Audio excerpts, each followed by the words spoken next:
Hello everyone, welcome to my channel. आज मैं आपके साथ विलियम शेक्सपियर का एक famous play the Merchant of Venice, इसके अंदर मैं पोर्शिया की स्पीच डिस्कस करने जा रही हूँ। तो आई होप ये वीडियो आपको अच्छी लगेगी। तो आइए स्टार्ट करते हैं। अब ये जो पोर्शिया की स्पीच है ऑन मर्सी, इसके अंदर पोर्शिया जो है वो शैरलॉक को मर्सी के बारे में बताती है कि हमारी लाइफ में दया और या बोल सकते हैं मर्सी कितनी इम्पॉर्टेंट होनी चाहिए। यानी वो बताती है कि जो मर्सी है वो भगवान ने सिर्फ़ और सिर्फ इंसान को दी है, कि ये क्वालिटी है, ये सबको नहीं मिलती, और जिसको मिली है ये एक एट्रीब्यूट है, एक क्वालिटी है जो भगवान ने सिर्फ इंसानों को दी है। और अगर ये सिर्फ इंसानों को मिली है तो हमें दूसरों को माफ़ करना आना चाहिए। क्यों? क्योंकि ये हमारे पास भगवान की इकलौती देन है। तो जो भगवान ने हमें दिया है तो उसका इस्तेमाल करके अगर हम किसी को माफ़ कर सकते हैं तो हमें माफ़ करना चाहिए। कहीं ना कहीं वो शैरलॉक को एंटोनियो को माफ़ करने के लिए कहती है और वो ट्विस्ट करने की कोशिश करती है स्टोरी को। ठीक है, जो उसका डिसीजन होता है शैरलॉक का कि वो 1 पाउंड ऑफ फ्लैश ही लेगा एंटोनियो की बॉडी से, तो उससे तो हमें पता है कि एंटोनियो की जान चली जाएगी। तो वो कोशिश करती है कि शैरलॉक जो है वो अपनी जो उसका डिसीजन है वो उसे चेंज कर ले और एंटोनियो को माफ़ कर दे। और उस पूरी स्पीच में उसने बहुत अच्छी बातें बताई हैं कि मर्सी क्या है और मर्सी क्यों देना इम्पॉर्टेंट है। तो आइए स्टार्ट करते हैं।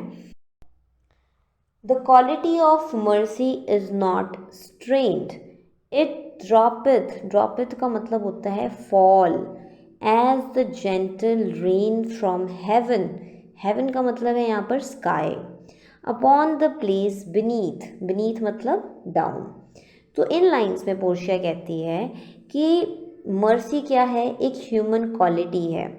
यानी एक ह्यूमन के अंदर की एक क्वालिटी है मर्सी। मतलब आप किसी को फोर्स नहीं कर सकते कि हाँ भाई तू उसे माफ़ कर। जैसे हम रेन को फोर्स नहीं करते, जैसे हम बारिश को फोर्स नहीं करते कि हाँ वो धरती पर गिरे, बारिश हो।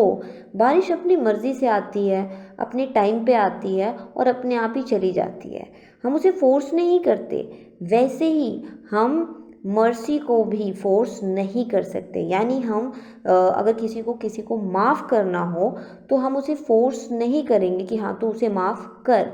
ये तो एक मर्सी जो है वो एक क्वालिटी है, एक ऐसी क्वालिटी जो हर एक इंसान के अंदर प्रेजेंट होती है, एक ऐसी क्वालिटी जो गॉड ने इंसानों को ही दी है। क्यों? क्योंकि मर्सी जो है वो दिल से आती है। वो कोई फोर्स करेगा तो नहीं मिलेगी। वो कोई ऐसी चीज़ नहीं है कि आप फोर्स करोगे और आपको मर्सी मिल जाएगी या आप किसी को मर्सी दे दोगे। आपका दिल कहेगा, आपका हार्ट कहेगा, तभी आप किसी को माफ़ कर पाओगे। आपका दिल कहेगा तभी आप दूसरों को माफ़ी दे सकते हो। तो ये एक क्वालिटी है, वो क्वालिटी जो भगवान ने इंसानों को दी है। ठीक है, आगे वो कहती है कि जैसे रेन जो है, बारिश जो है वो धरती पर गिरती है, वैसे ही मर्सी जो है वो दूसरों के दिल पर दिल तक जाती है। यानी एक इंसान के अंदर मर्सी की क्वालिटी होना बहुत ज़रूरी है। दूसरों को माफ़ करना आपको आना चाहिए, क्योंकि अगर आप दूसरों को माफ़ नहीं करोगे तो कल को आपको भी कोई माफ़ नहीं करेगा। ठीक है, it is twice blessed. Blessed का मतलब यहाँ पर ब्लेस है, BLESS। It blesseth him that gives and him that takes. यानी वो बोलती है कि ये जो मर्सी होती है वो दोनों को ब्लेस करती है, उसको जो देता है, जो गिवर है, और उसको भी जो लेता है।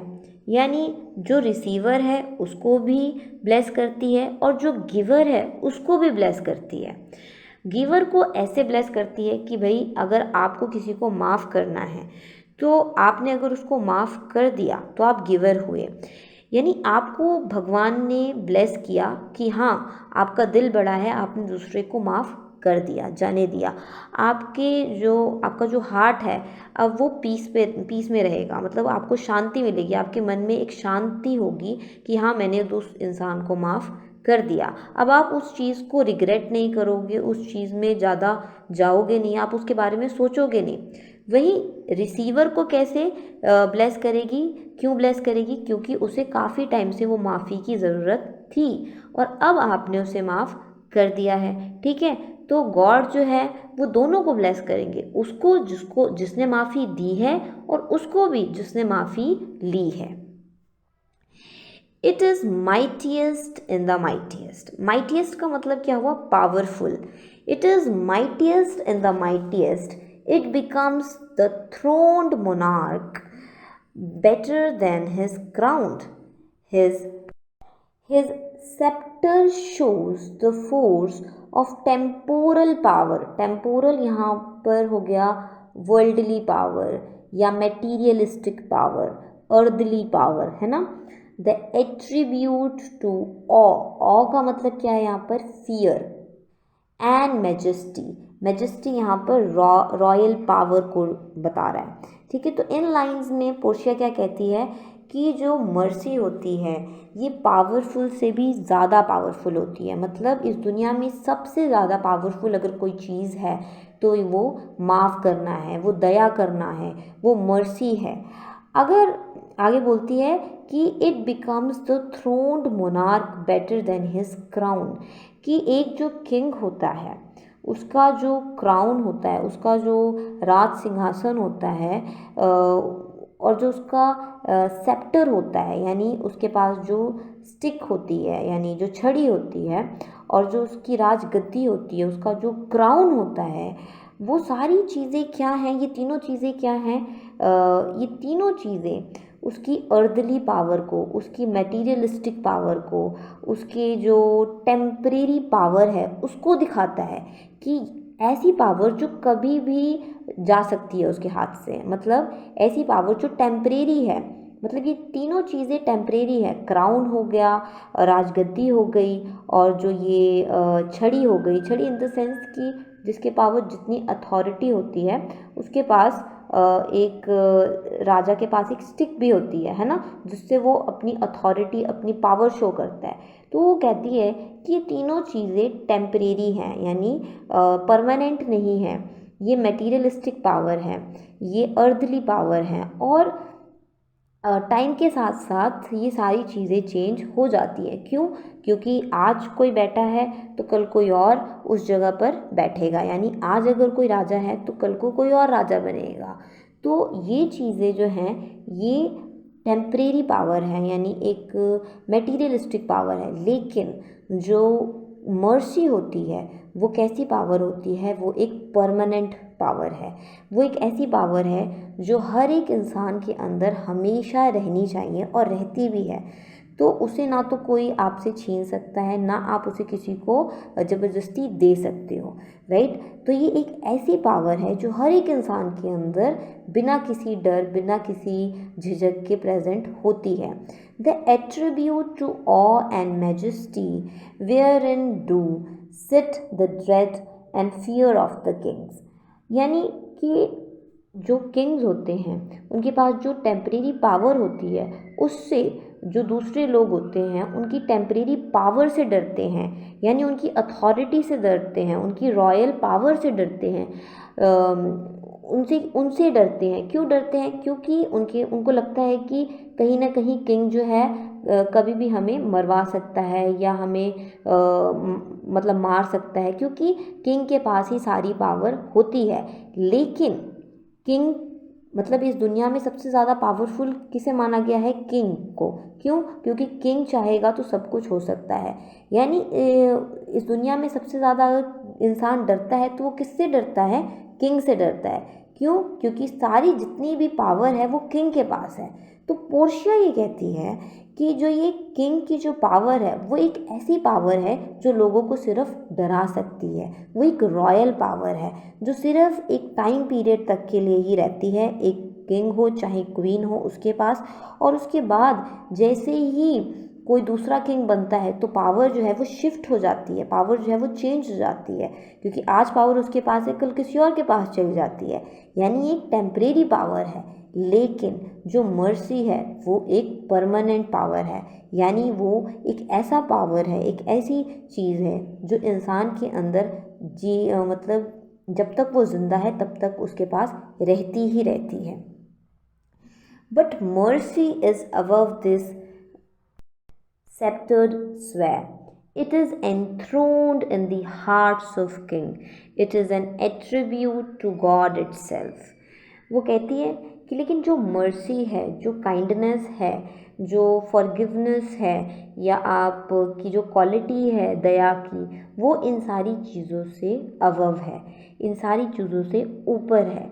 मर्सी जो है वो एक परमानेंट सॉल्यूशन है किसी भी प्रॉब्लम की, यानी वो हर एक किंग के हार्ट में भी होती है। यानी किंग्स जो होते हैं, बड़े बड़े किंग्स जो होते हैं, क्वींस जो होती हैं, उनके दिलों में भी मर्सी होती है, दया होती है।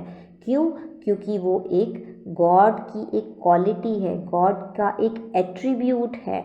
गॉड खुद मर्सी देते हैं, यानी इंसानों को इस धरती पर जब हम प्रे करते हैं भगवान से कि प्लीज़ आज मैंने ये गलती कर दी, मुझे माफ़ कर दीजिए, तो हम भगवान से माफ़ी मांगते हैं। यानी कि हम ऑल माइटी से जब माफ़ी मांग रहे हैं तो हम एक्सपेक्ट करते हैं कि वो हमें माफ़ कर दे, राइट। तो वो कहती है कि ये तो भगवान की एक देन है, भगवान भी हमें माफ़ करते हैं, तो तुम क्यों नहीं माफ़ कर सकते? ठीक है, तुम्हारे पास भी तो वो पावर है, तुम्हारे पास भी तो वो एट्रीब्यूट है, वो एक पावर जो भगवान ने तुम्हें दी है, तो तुम उसे क्यों नहीं माफ़ कर देते? वो शैरलॉक को एंटोनियो को माफ़ करने के लिए कहती है कि तुम क्यों नहीं माफ़ कर देते, जब तुम इतनी बड़ी बड़ी बातें करते हो कि गॉड जो है वो हमें देख रहे हैं, गॉड जो है वो हमारी सारी बातें सुन रहे हैं, तो ये तो गॉड ही कहते हैं कि दूसरों को माफ़ करना सीखो। तो एंटोनियो तुम शायरलॉक तुम एंटोनियो को क्यों नहीं माफ़ कर देते? An earthly power do then show likest gods when mercy seasons justice. Therefore, Shylock, though justice be the plea मतलब यहाँ पर एक सीरियस और इमोशनल रिक्वेस्ट है पोर्शिया की। Consider this that in the course of justice none of us should see salvation. salvation का मतलब हो गया free from sin. We do pray for mercy, and that same prayer do teach us all to render का मतलब हो गया to give the deed of mercy. यानी Portia अब आगे क्या कहती है कि ऑल्दो शेरलॉक जो ये जस्टिस है, जस्टिस मिलना तुम्हारा राइट है, यानी तुम्हारा अधिकार है कि तुम्हें जो है जस्टिस मिलनी चाहिए, और ये कोई मना नहीं कर रहा कि तुम्हें जस्टिस नहीं मिलेगी, लेकिन ये भी समझो कि हम सब में कहीं ना कहीं कुछ ना कुछ फॉल्ट है। ऐसी बातें पोर्शिया बोल रही, ठीक है, शेरलॉक को, कि इस दुनिया में कोई भी कंप्लीटली ऐसा नहीं है कि जिसने किसी ने कभी भी कोई भी फॉल्ट गलती ना की हो। इस अर्थ पे हर किसी इंसान ने कुछ ना कुछ गलत ज़रूर किया है। यानी दूसरों को जज करने से पहले तुम अपने अंदर देखो कि क्या तुमने मिस्टेक्स नहीं की, क्या तुमने गलतियां नहीं की हैं। यानी जब गॉड हमें जज करेंगे, जब हम गॉड के पास जाएंगे और जब हम मोक्ष की बात करेंगे गॉड से कि हमने तो भाई कोई गलत काम नहीं किया है, जब हम साल्वेशन की बात करते हैं तो हम में से किसी को भी साल्वेशन नहीं मिलेगी। क्यों नहीं मिलेगी? क्योंकि तुम्हारे अंदर या हमारे अंदर मर्सी देने का कोई एट्रीब्यूट ही नहीं है। मतलब हम किसी को जब माफ़ नहीं कर सकते तो गॉड हमें माफ़ कैसे करेंगे? यानी हमें मोक्ष की प्राप्ति कैसे होगी? मोक्ष तो तभी प्राप्त होगा जब हम दूसरों को माफ़ करना सीखेंगे, जब हमारे दिल में दूसरों के लिए दया होगी।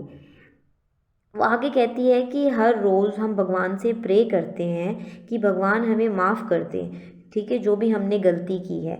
लेकिन लेकिन जब हमारी बारी आती है दूसरों को माफ़ करने की, तब हम दूसरों को माफ़ नहीं करते। यानी वो इनडायरेक्टली शैलो को ये कह रही है कि वैसे तो हम गॉड के आगे हाथ जोड़ के खड़े खड़े रहते हैं कि हमें माफ़ कर दीजिए, हमसे ये गलती हो गई, ठीक है, हम गॉड से एक्सपेक्ट करते हैं कि वो हमें माफ़ कर देंगे हमारी गलती के लिए। लेकिन जब हमें किसी को माफ़ी देनी होती है, यानी जब तुम्हें किसी को माफ़ी देनी है, तो तुम जो है माफ़ी नहीं दे रहे हो, तुम अपने अंदर नहीं देख रहे हो, लेकिन गॉड से एक्सपेक्ट कर रहे हो कि वो तुम्हें माफ़ी दे दें।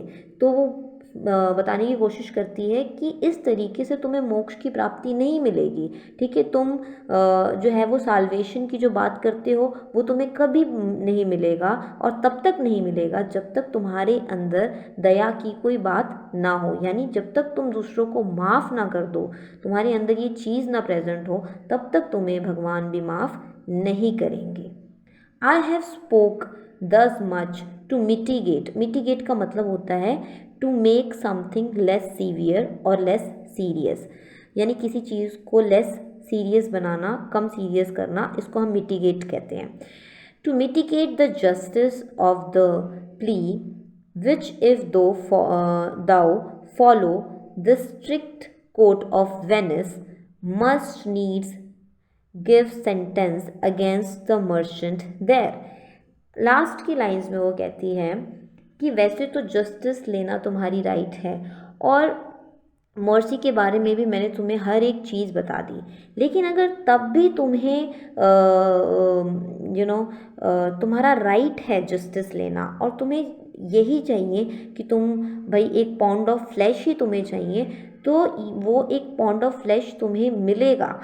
जो वेनिस का कोर्ट है वो स्ट्रिक्ट डिसीजन लेगा, क्योंकि ये कोर्ट जो है वो इसीलिए है कि वो दोनों तरफ की बातें सुने और जो रियलिटी है वो शो करे, ठीक है। तो एक फेयर डिसीजन होगा, और जो डिसीजन होगा वो तुम्हारी तरफ ही होगा, और जैसा तुमने बोला था वो चीज़ तुम्हें मिलेगी। लेकिन तुम्हें ये याद रखना बहुत ज़रूरी है कि कहीं ना कहीं मर्सी जो है वो बहुत इम्पॉर्टेंट रोल प्ले करती है एक लाइफ के अंदर। अगर तब भी तुम्हें मेरी बात समझ नहीं आ रही, तो कोर्ट जो है वो डिसीजन तुम्हारे फेवर में लेगा, जो भी तुमने कहा है वो तुम्हारी बात मानी जाएगी, और कोर्ट जो है वो फैसला तुम्हारे हक में ही सुनाएगा। तो आई होप ये पोर्शिया की स्पीच आपको समझ में आई होगी। अगर आई है तो प्लीज़ लाइक शेयर सब्सक्राइब करिए चैनल को, और कमेंट ज़रूर करिएगा कि आपको ये वीडियो कैसी लगी। Thank you for watching the video.